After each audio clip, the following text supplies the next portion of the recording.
ಸಾಮಾಜಿಕ ಜಾಲತಾಣದಲ್ಲಿ ಎಸ್ಸಿ ಸಮುದಾಯದ ಶಾಸಕಿ ಭಾಗೀರಥಿ ಅವರ ವಿರುದ್ಧ ಅವಮಾನಕಾರಿ ಹೇಳಿಕೆಯನ್ನು ನೀಡಿರುವ ಬಿಲ್ಲವ ಸಂದೇಶ್ ಎಂಬ ವ್ಯಕ್ತಿಯನ್ನು ಕೂಡಲೇ ಬಂಧಿಸಿ ಸೂಕ್ತ ಕಾನೂನು ಕ್ರಮ ತೆಗೆದುಕೊಳ್ಳಬೇಕೆಂದು ಬಿಜೆಪಿ ಎಸ್ಸಿ ಮೋರ್ಚಾ ಒತ್ತಾಯಿಸಿದೆ. ಸೋಮವಾರ ನಡೆದ ಸುದ್ದಿಗೋಷ್ಠಿಯಲ್ಲಿ ತಾಲೂಕು ಎಸ್ಸಿ ಮೋರ್ಚಾ ಅಧ್ಯಕ್ಷ ಎಸ್ಸಿ ರಾಮಕೃಷ್ಣ ಮಾತನಾಡಿ, ಸಾಕಷ್ಟು ಕೆಲಸವನ್ನು ಮಾಡುತ್ತಿರುವ ಶಾಸಕಿಯ ವಿರುದ್ಧ ಮಹಿಳೆ ಎಂದು ನೋಡದೆ ಅವರನ್ನು ನಿಂದಿಸಿ ಭಾವಪೂರ್ಣ ಶ್ರದ್ಧಾಂಜಲಿ ಎಂದು ಪೋಸ್ಟ್ ಮಾಡಿದ್ದಾರೆ ಎಂದು ದೂರಿದ್ದು, ಕೀಳುಮಟ್ಟದ ರಾಜಕೀಯ ಉದ್ದೇಶಿತ ಕೃತ್ಯವನ್ನು ಖಂಡಿಸಿ ಸೂಕ್ತ ಕಾನೂನು ಕ್ರಮ ತೆಗೆದುಕೊಳ್ಳಬೇಕೆಂದರು. ರಾಜ್ಯ ಸರ್ಕಾರ ಪರಿಶಿಷ್ಟರ ಹಕ್ಕಿನ ದುರ್ಬಳಕೆ ಮಾಡಿಕೊಂಡಿದ್ದು, ಸಮಾಜ ಕಲ್ಯಾಣ ಇಲಾಖೆಯ ಗಂಗಾ ಕಲ್ಯಾಣ ಯೋಜನೆ, ಐರಾವತ ವಾಹನ ಯೋಜನೆ, ಭೂಸ್ವಾಮ್ಯ ಯೋಜನೆ, ವಿದ್ಯಾರ್ಥಿ ವೇತನ, ವಿದೇಶದಲ್ಲಿ ಉನ್ನತ ವ್ಯಾಸಂಗ ಮಾಡುವ ವಿದ್ಯಾರ್ಥಿಗಳಿಗೆ ನೆರವಿನ ಮೊತ್ತವನ್ನು ಕಡಿತಗೊಳಿಸುವುದು ದಲಿತರಿಗೆ ಮಾಡಿದ ಅನ್ಯಾಯವಾಗಿದೆ ಎಂದರು. ಹುಬ್ಬಳ್ಳಿಯಲ್ಲಿ ನಡೆದ ದಲಿತ ಮಹಿಳೆ ಮೇಲಿನ ಅಮಾನುಷ ಹಾಗೂ ವ್ಯವಸ್ಥಿತ ದೌರ್ಜನ್ಯ ಪ್ರಕರಣದಲ್ಲಿ ಭಾಗಿಯಾಗಿರುವ ಆರೋಪಿಗಳನ್ನು ತಕ್ಷಣ ಬಂಧಿಸಿ ನ್ಯಾಯಾಂಗದ ಮುಂದೆ ಹಾಜರುಪಡಿಸುವಂತೆ ಒತ್ತಾಯಿಸಿದರು. ದಲಿತ ಮಹಿಳೆಯ ಮೇಲಿನ ಅನಾಮುಷಿತ ಮತ್ತು ವ್ಯವಸ್ಥಿತ ದೌರ್ಜನ್ಯ ಪ್ರಕರಣವನ್ನು ನಾವು ತೀವ್ರವಾಗಿ ಖಂಡಿಸುತ್ತಾ ಆರೋಪಿಯನ್ನು ತಕ್ಷಣ ನ್ಯಾಯಾಂಗದ ಮುಂದೆ ಹಾಜರುಪಡಿಸಬೇಕೆಂದು ಆಗ್ರಹಿಸುತ್ತೇವೆ ಮತ್ತು ಸಂವಿಧಾನ ಡಾಕ್ಟರ್ ಬಿ. ಆರ್. ಅಂಬೇಡ್ಕರ್ ಹೆಸರಿನ ವಸತಿ ಯೋಜನೆ ರಾಜ್ಯ ಸರ್ಕಾರವು ಕೇವಲ 3,128 ಮನೆಗಳನ್ನು ಮಾತ್ರ ಮಂಜೂರು ಮಾಡಿರುವುದು ದಲಿತರಿಗೆ ದುರದೃಷ್ಟಕರ ಸಂಗತಿಯ ನಡೆಯಾಗಿದ್ದು, ಇದನ್ನು ನಾವು ಕೂಡ ಖಂಡಿಸುತ್ತಿದ್ದೇವೆ. ಇದಲ್ಲದೆ ದಲಿತರಿಗೆ ಮೀಸಲಾದ SCP, TSP ಅನುದಾನದ ಇತರೆ ಗ್ಯಾರಂಟಿಗಳ ಯೋಜನೆಗಳಿಗೆ ಬಳಸುತ್ತಿದ್ದ ಸಂವಿಧಾನ ವಿರೋಧಿ ಕ್ರಮವಾಗಿದ್ದು, ಇದನ್ನು ಕೂಡ ದಲಿತರಿಗೆ ಮಾಡಿದ ಅನ್ಯಾಯ ಆಗಿದೆ. ಈ ರೀತಿ ನಿರಂತರ ದಲಿತ ಸಮುದಾಯಕ್ಕೆ ಮೋಸ ಮಾಡುತ್ತಿರುವ ರಾಜ್ಯ ಸರ್ಕಾರದ ವಿರುದ್ಧ ದಲಿತರು ಎಚ್ಚೆತ್ತುಕೊಂಡು ಜಾಗೃತರಾಗಬೇಕೆಂದು ಈ ಮನವಿ ಮಾಡುತ್ತಾ ಈ ಪತ್ರಿಕಾ ಪ್ರಕಟಣೆಯನ್ನು ಮುಕ್ತಾಯಗೊಳಿಸುತ್ತಿದ್ದಾರೆ.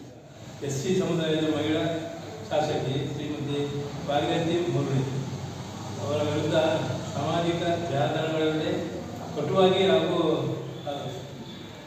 ಕಟುಕಾಗಿ ಹೇಳಿದ್ದಾರೆ, ಪದಗಳನ್ನು ಬಳಸಿರ್ತಾರೆ, ವಿಧಿಸಿರ್ತಾರೆ ಹಾಗೂ ಭಾವಪೂರ್ಣ ಶ್ರದ್ಧಾಂಜಲಿ ಎಂಬ ಪೋಸ್ಟ್ ಹಾಕಿಸಿ ಬಿಲ್ಲವ ಸಂದೇಶ ಎಂಬ ವ್ಯಕ್ತಿಯನ್ನು ತಕ್ಷಣ ಬಂಧಿಸಿ ಕಾನೂನುಬದ್ಧವಾಗಿ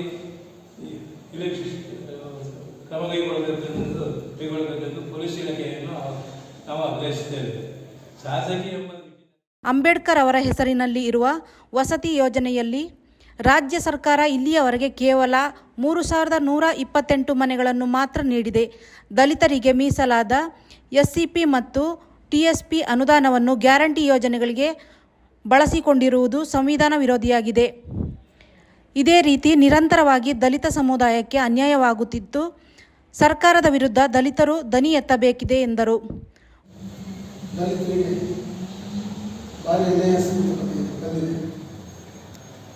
ಏನಂದರೆ ಸಮಾಜ ಇಲಾಖೆ ಗಂಗಾ ಕಲ್ಯಾಣ ಯೋಜನೆ ಆಗಿರ್ಬೋದು,